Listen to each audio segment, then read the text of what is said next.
उसे एक बार देखना होगा, हो सकता है ये कंसर्न बनता हुआ दिखे भारतीय बाजार के लिए भी आज जो ओपनिंग में। शुक्रिया पूजा, विदेशी बाजार के संकेत यहाँ हमें बताने के लिए। चलिए आगे बढ़ते हैं और जान लेते हैं कि कल के कारोबारी सत्र में संस्थागत निवेशकों ने क्या किया। एफआईएस डीआईएस का एक्शन समझिए। एफआईएस की सेलिंग इंटेंसिटी जो है वो अब भी कैश मार्केट में जारी है। एफआईएस ने कैश मार्केट में करीब 1951 करोड़ की बिकवाली की है, तो डीआईएस ने कैश मार्केट में करीब 1445 करोड़ की खरीदारी कर दिखाई है। वहीं इंडेक्स फ्यूचर्स और इंडेक्स ऑप्शंस की अगर बात करेंगे, इंडेक्स फ्यूचर्स में एफआईएस की तरफ से 42 करोड़ की खरीदारी के आंकड़े देखने को मिले हैं और इंडेक्स ऑप्शंस में करीब 2100 करोड़ की खरीदारी है। तो क्लियरली कैश मार्केट में एफआईएस की सेलिंग जो है वो अब भी जारी है, लेकिन कैश मार्केट में इसी के सामने डीआईएस खरीदारी लगातार कर रहे हैं और वायदा बाजार में एफआईएस की तरफ से खरीदारी के आंकड़े आपके टीवी स्क्रीन पर नजर आ रहे हैं। चलिए आगे बढ़ते हैं और मार्केट एक्सपर्ट से जुड़ते हैं, उनसे समझने की कोशिश करते हैं कि भारतीय बाजार के लिए आज का सेटअप कैसा नजर आएगा और कल के वॉलेटाइल सेशन के बाद आज शुरुआती संकेत क्या नजर आ रहे हैं। हमारे साथ तनीषा एकेडमी से नितिलेश पावस्कर जुड़ गए हैं। नितिलेश जी, गुड मॉर्निंग, स्वागत है आपका ईटी नाउ स्वदेश पर। भारतीय बाजार कल शुरुआत अच्छी होती हुई दिखी, उसके बाद उतार चढ़ाव थे और क्लोजिंग जब हुई तो कमजोरी के साथ क्लोजिंग हमने देखी। अब आज शुरुआती संकेत ऑफकोर्स एसजीएक्स निफ्टी हरे निशान में है, लेकिन फ्यूचर्स जो है उसमें कमजोरी है, एफआईएस की सेलिंग नजर आ रही है। आपके हिसाब से आज के लिए शुरुआत कैसी होती दिखेगी? गुड मॉर्निंग मानसी जी। अगर हम लोग देखेंगे एसजीएक्स निफ्टी या फिर ओवरऑल ग्लोबल मार्केट, सरप्राइजिंग अगर कुछ हम लोग गैप अप ओपनिंग करते हैं 70 से 80 पॉइंट का, तो वहां पे मैं डेफिनेटली एक शॉर्ट जाना पसंद करूंगा।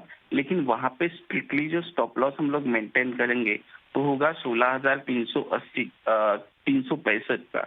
16,365 के ऊपर जैसे ही मार्केट निकलेगा तो थोड़ा सा शॉर्ट कवरिंग आ सकता है, तो वहां पे हमें सिर्फ और सिर्फ कम क्वांटिटी में वहां पे काम करना है।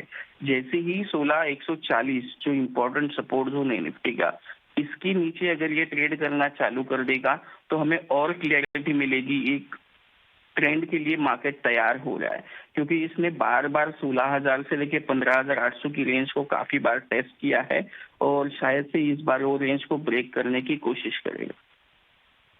बिल्कुल, तो चलिए इंडेक्स पर तो नजरिया ये रहा, लेकिन नितिलेश साथ ही stock specific, sector specific moves कहां पर नजर आ रहे हैं आज के लिए? रिकमेंडेशंस क्या सुझाएंगे आप?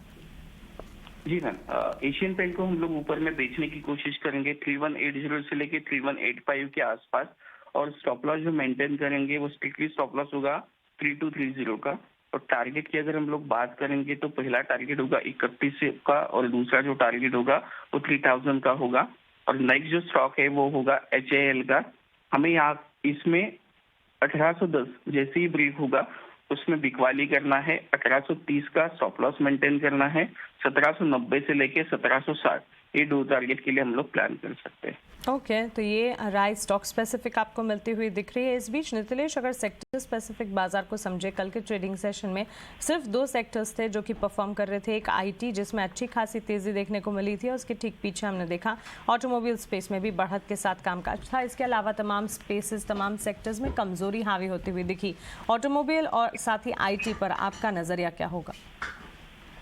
मैम, आईटी में कुछ काउंटर्स को मैं ट्रैक कर रहा हूँ, लेकिन अभी भी क्लैरिटी नहीं आई है, क्योंकि ऊपर में जैसे ही कोई स्टॉक जा रहा है उसमें बिकवाली का प्रेशर देखने को मिल रहा है। जैसे कि विप्रो अगर 510 के ऊपर सस्टेन कर देगा तो आराम से 15 से 20% का मोमेंटम हमें उसमें भी देखने को मिल सकता है। जैसे कि टीसीएस अगर 3500 के ऊपर सस्टेन हो जाता है तो 3700 के टारगेट हमें देखने को मिल सकते हैं। लेकिन जब तक ये लेवल सस्टेन नहीं होंगे तब तक हम लोग इसको भी अवॉइड करने की राय देंगे। ऑलराइट, तो क्लियरली ये नज़रिया आपको मिलता हुआ सेक्टर स्पेसिफिक भी नज़र आ रहा है। और सेक्टर स्पेसिफिक अगर देखें तो सिर्फ दो सेक्टर्स थे जो कि कल परफॉर्म कर पा रहे थे, ऑटोमोबाइल और साथ ही आईटी। लेकिन कमज़ोरी हावी होती हुई कई सेक्टर्स में हमने देखी, जिसमें मेटल सबसे आगे, क्योंकि न्यूज़ बेस्ड इम्पैक्ट्स थे वहाँ पर। Pharmaceutical space, financial services, FMCG में बिकवाली का दबाव ही दिखा। नितिलेश जी, शुक्रिया आपका हमारे साथ जुड़ने के लिए, सवालों के जवाब देने के लिए और साथ ही स्टॉक स्पेसिफिक रिकमेंडेशंस आपके हमें बताने के लिए। चलिए आगे बढ़ते हैं और खबरों वाले शेयर्स कल बाजार बंद होने के बाद जो नतीजे आए, आज के लिए कौन से ट्रिगर्स है जो कि इंपॉर्टेंट है, ये सब आपको बता देते हैं। हर रोज की तरह हमारे साथ शरद जुड़ गए हैं ये बताने के लिए। शरद, गुड मॉर्निंग, बताएं कल बाजार बंद होने के बाद कौन से रिजल्ट्स आते हुए दिखे हैं जिस पर आज इम्पैक्ट दिख सकता है? Good morning Mansi. तो सबसे पहले आपके new age tech company Zomato के आंकड़े आए हैं। अब देखा जाए तो आंकड़े में ऑफ कोर्स फ्यूल एक्सपेंसेस और डिलीवरी कॉस्ट में बढ़ोतरी देखने मिली है, ये जनरल न्यूज़ नोन है, लेकिन जो रेवेन्यूज़ है वो लगभग जो है थोड़ी सी ग्रोथ, ज़्यादा नहीं ग्रोथ दिखा है, almost 100 crore quarter on quarter basis पे ग्रोथ देखा है। लेकिन जो लॉस का आंकड़ा है वो वाइडन हो गया। पेटीएम में भी हमने देखा था लॉस का आंकड़ा वाइडन हुआ था। हालांकि अगर देखा जाए ग्रॉस ऑर्डर वैल्यू वो लगभग 6% सिक्वेंशियली का ग्रोथ है, लेकिन ईयर ऑन ईयर बेसिस पे ज़्यादा ग्रोथ देखने मिला है। सेल के भी आंकड़े अच्छे आए हैं और आप कह सकते हैं आय में ऑलमोस्ट 32% का ग्रोथ देखने मिला है। हालांकि जो बॉटम लाइन नंबर्स है उन पे इम्पैक्ट देखने मिला है राइजिंग इनपुट कॉस्ट मटेरियल का। और याद रखिए जो सेंटिमेंट है अब मेटल स्पेस में वो बहुत नेगेटिव है, तो भले ही नंबर्स मिले जुले हों लेकिन रिएक्शन नेगेटिव देखने मिल सकते हैं। बिरला सॉफ्ट के डिसेंट सेट ऑफ नंबर्स आए हैं, डॉलर रेवेन्यू लगभग 2% का ग्रोथ आया है। लेकिन जो इंपॉर्टेंट बात है देखने के लिए वो है कि मार्जिन सिक्वेंशियली 14% आया है। मतलब कंपेयर करें सिक्वेंशियली तो आप कह सकते हैं कि 60 बेसिस पॉइंट ज़्यादा आया है। सारे आईटी कंपनीज़ के मार्जिन्स में दबाव पड़ा था इस तिमाही पे, तो ऑफकोर्स स्टॉक पे जो ध्यान रखिएगा। और ऑफकोर्स एक बाईबैक का भी जो है अप्रूवल आया है आपका बिरला सॉफ्ट से। शिल्पा मेडिकेयर के भी अच्छे आंकड़े आए हैं, आय में लगभग 63% का ग्रोथ देखने मिला है। हालांकि पैट में जो है और लगभग आप कह सकते हैं 4 गुना बढ़ा है, तो ये स्टॉक को ज़रूर फोकस में रखिएगा। भारत इलेक्ट्रॉनिक्स के जो आंकड़े हैं थोड़े से वीक आए हैं और देख सकते हैं रेवेन्यू में दबाव हुआ है, ऑपरेटिंग नंबर्स में आए हैं। रैमको सीमेंट्स जो है ऑफकोर्स जो सीमेंट पैक में जो है पेन जो चल रही थी, स्पेशली अब थोड़ी सी डिमांड भी थोड़ी कम हो रही, तो वॉल्यूम में टेक ऑफ और रियलाइजेशंस में इम्पैक्ट आया। और ऑफकोर्स राइजिंग कोकिंग प्राइसेस के कारण जो है सीमेंट कंपनीज में दबाव देखने मिला है। ग्राफाइट इंडिया जो है दूसरी साइड कमोडिटी स्पेस में, यहाँ पे जो है आए लगभग 50% का ग्रोथ देखने मिला है। हालांकि मार्जिन्स में ज़रूर 200 बेसिस पॉइंट्स का दबाव देखने मिला है और ये नंबर्स जो है ईयर ऑन ईयर बेसिस में। डॉलर इंडस्ट्रीज फोकस में रहेगा, आज हज़ारी स्टॉक्स फोकस में रहने वाले हैं। अगर आय में देखें तो 21% का growth year on year basis में देखने मिला है और पैट में भी लगभग 85% का उछाल देखने मिला है। लेकिन रूपा ये कंपनी फोकस में रहने वाला है, यहाँ पे जो है आंकड़े रेवेन्यू सपाट आए हैं और पैट कह सकते हैं 26% डाउनटिक देखने मिला है और कुछ इंपॉर्टेंट मैनेजमेंट एग्जिट भी हुई, तो स्टॉक में दबाव देखने मिल सकता है आज दिन के ट्रेड में। ऑलराइट, तो चलिए ये तो रिजल्ट स्पेसिफिक एक्शन हुआ है, लेकिन शरद साथ ही फिर खबरें कौन सी हैं, ट्रिगर्स कौन से हैं जिस पर आज हमें नजर रखनी है? जी बिल्कुल, बिरला सॉफ्ट सबसे पहले फोकस में रहेगा। उनकी बायबैक की अनाउंसमेंट आई है, लगभग 390 करोड़ का बायबैक है, 78 लाख शेयर्स का बायबैक होने वाला है और इसकी जो बायबैक प्राइस है वो 500 रुपये प्रति शेयर पे है और अगर करंट मार्केट प्राइस से देखें तो 33% का प्रीमियम है, तो ज़रूर ये स्टॉक पे फोकस रहेगा। मैरिको में भी इंपॉर्टेंट एक्विजिशन आया है और ये सबसे पहली एक्विजिशन हो रही है आपकी हेल्थ फूड सेगमेंट में, D2C प्रोडक्ट्स जो कहते हैं, तो ऑलमोस्ट 54% स्टेक HW वेलनेस में लेने वाले हैं, जहाँ पे आपके जो ब्रेकफास्ट और स्नैक सेगमेंट है इस पे ये कंपनी केटर करती है। और खाने की बात करें तो एपेक्स फ्रोजन फूड भी फोकस में रहेगा। यहाँ पे रेजिग्नेशन हुई है कंपनी की CFO के विजय कुमार के लिए और कंपनी ने एक और अनाउंसमेंट की है कि उनकी जो कैपेसिटी है रेडी टू ईट प्रोडक्ट्स के लिए उसको अब वो 2 गुना करने वाली है, 5000 मेट्रिक टन पर एनम से 10,000।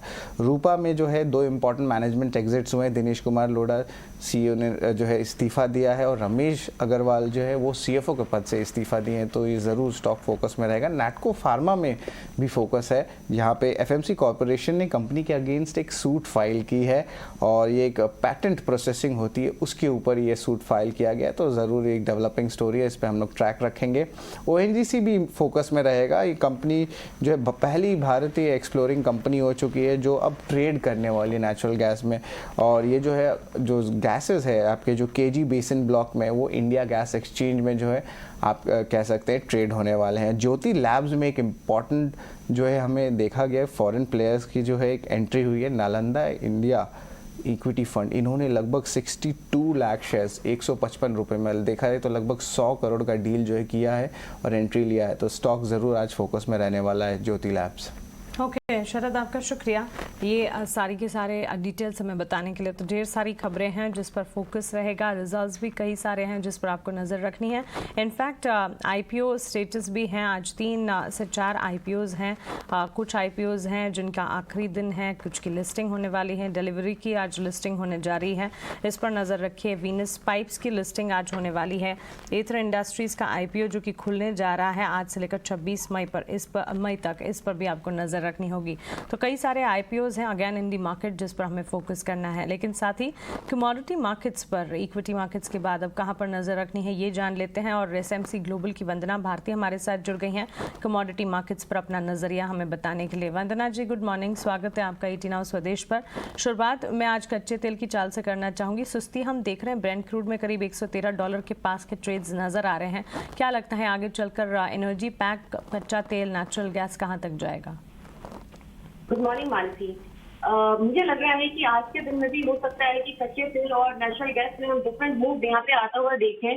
आज के दिन में मुझे लग रहा है कि नेचुरल गैस में जो कल की तेजी आई थी वो रिपीट तो नहीं होगी, लेकिन फिर भी मुझे लग रहा है कि 6 to 7 रुपीज तक का जो राइज है वो यहाँ पे देखने को मिलेगा। लेकिन यहाँ पे हो सकता है कि क्रूड ऑयल में हम थोड़ी सी सुस्ती आता हुआ देखें और एक रेंज का दायरे का कारोबार है 8400 से लेके 8700 तक।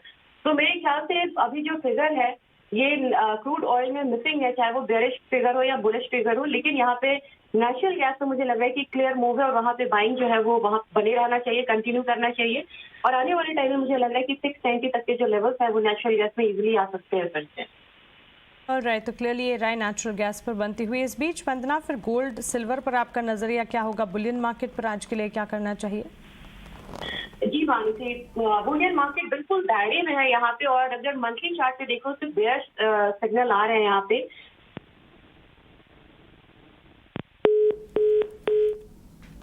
चलिए, वंदना जी से हमारा संपर्क टूटा है, लेकिन चलिए आप यहाँ पर बुलियन मार्केट पर वो चर्चा कर रही थी। और घरेलू बाजार में अगर देखें, हमने गोल्ड सिल्वर की चाल आपकी टीवी स्क्रीन पर अभी दिखाई। हरे निशान के साथ गोल्ड में जरूर ट्रेड्स नजर आ रहे हैं। 111 अंकों की बढ़त के साथ हमने ट्रेड्स बुलियन मार्केट में गोल्ड में देख लिए। लेकिन अगर विदेशी बाजार में आप देखेंगे, सोने चांदी की चमक जो है, एटलीस्ट कह सकते हैं चांदी की चमक जो है वो फीकी पड़ती हुई दिखी है। घरेलू बाजार में चांदी में भी खरीदारी जो है वो अब भी वहां पर कायम है। लेकिन गोल्ड इवन डोमेस्टिक मार्केट्स या इंटरनेशनल मार्केट्स में हम देख रहे हैं अच्छी खरीदारी के साथ ट्रेड कर रहा है। चांदी में वॉलेटाइल एक्शन जरूर नजर आ रहे हैं। अब यहाँ पर आप अगर देखेंगे, जिस तरह से हम देख रहे हैं जो राय मिलती हुई दिख रही है। और इस बीच सबसे पहले प्रधानमंत्री नरेंद्र मोदी जो कि विदेश दौरे पर हैं, आइए क्विकली वहां के अपडेट्स आपको दिखाते हैं।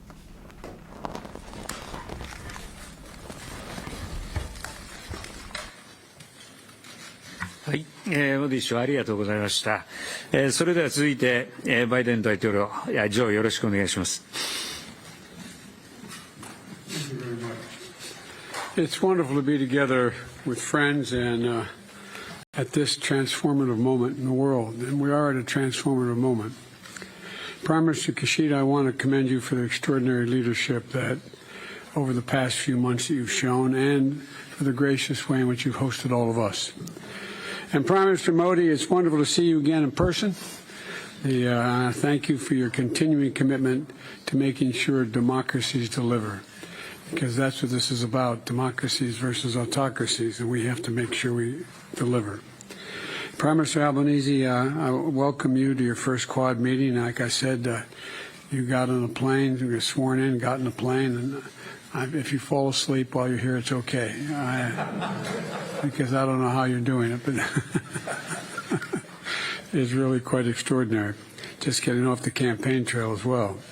Congratulations on your election. As I told you when you won, I called you that we greatly appreciate your commitment of being here so soon after taking office. Quad leaders met for the first time just over 1 year ago. It seems longer, but today our partnership is central to achieving our goals and critical for the foundation of our continuing cooperation, in my view. We already accomplished a great deal, as was referenced earlier, cooperating on COVID-19 response and health security. More to do, to state the obvious. Partnering on 5G and technology supply chains, technology standard setting, and launching our Quad Fellowship Program, which I think can make a difference, which we talked about earlier. At the same time, we're navigating a dark hour in our shared history. The Russian brutal and unprovoked war against Ukraine has triggered a humanitarian catastrophe, and innocent civilians have killed in the streets, and millions of refugees are internally displaced as well as exiled. And this is more than just a European issue.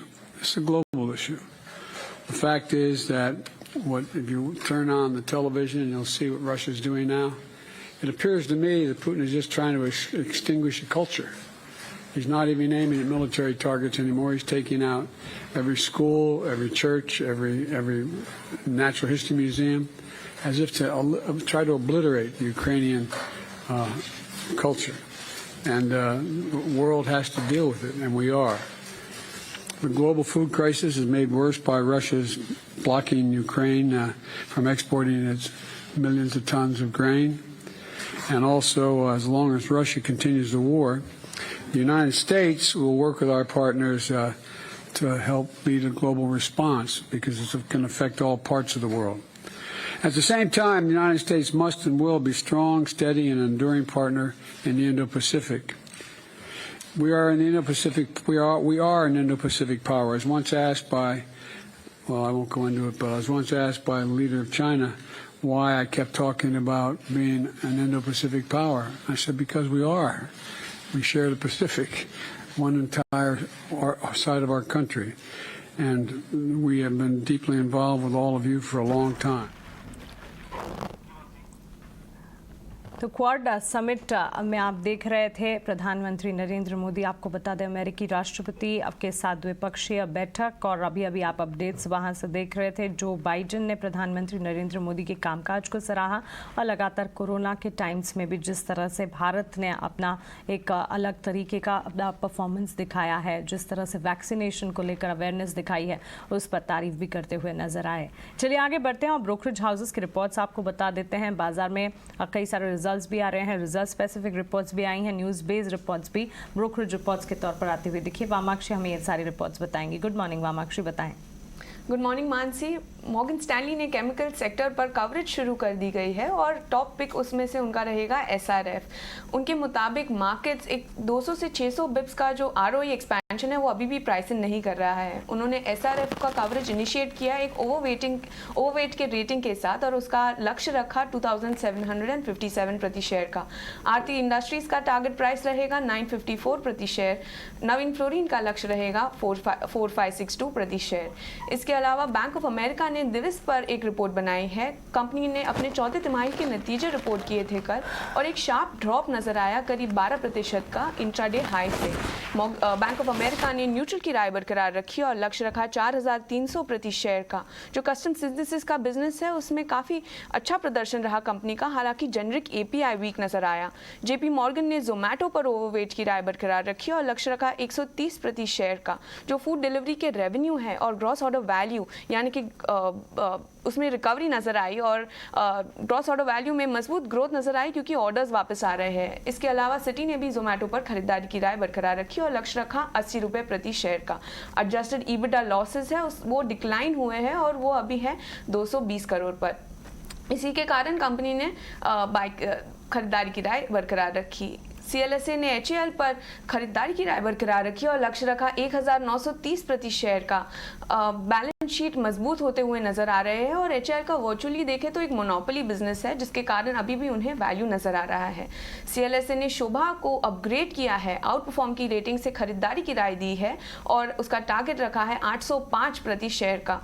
एक stock में एक sharp fall आया था और उसके वजह से risk reward अभी फेवरेबल नजर आ रहा है। और ये थे आज के ब्रोकरेज रिपोर्ट्स।